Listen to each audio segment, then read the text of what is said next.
And thanks for staying with TVC News. To our coverage of the coronavirus pandemic, the Presidential Task Force has assured Nigerians it is doing everything to avoid a second lockdown and strongly recommends strict compliance by schools who have now reopened, as it will closely monitor the situation and review the decisions if there is need to. The federal government has also authorized the construction of one oxygen facility in each state of the Federation.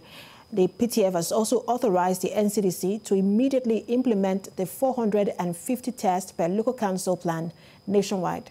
Nigerians are encouraged to get vaccinated when the vaccines become available, as it benefits outweighs the side effects, and vaccines to be approved will be safe.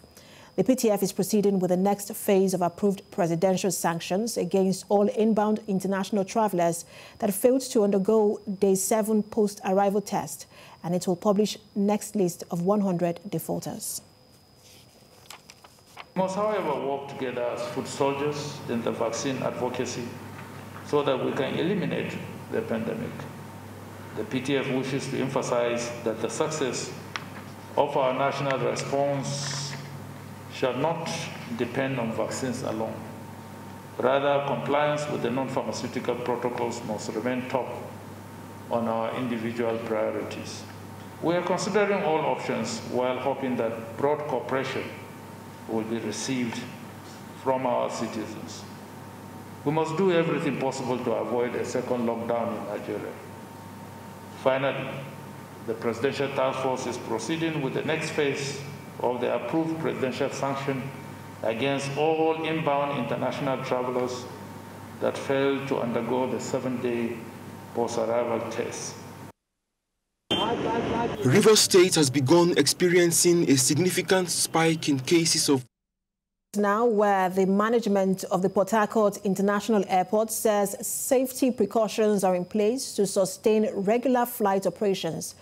This reassurance comes against the backdrop of rising COVID-19 cases triggered by a second wave of the pandemic. Correspondent Uche Okoro reports. Rivers State has begun experiencing a significant spike in cases of the coronavirus. On the 16th of this month, the state recorded its highest daily figure of 168 persons since the pandemic began. It is now the subject of a debate whether another shutdown of the Port Harcourt International Airport is necessary, not minding the fact that it serves as a major entry point into Rivers State.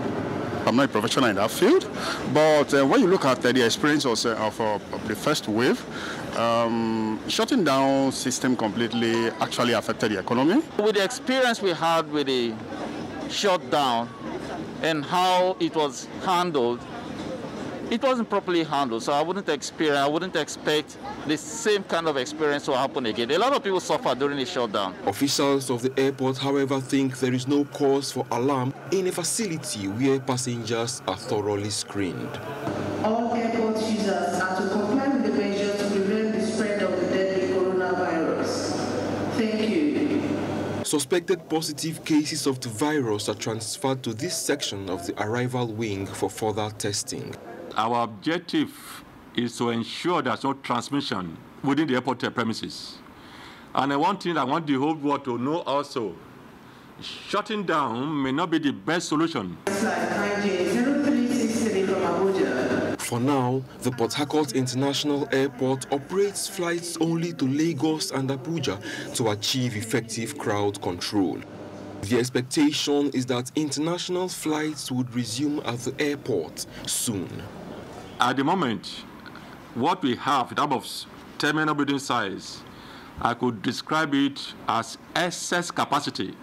We have excess capacity. Face-à-face, on the volume of the passenger we process before the terminal was shut down because of this COVID-19 pandemic. Passengers are enjoined to observe the protocols at the destination airport to ensure safety, security, and comfort for all.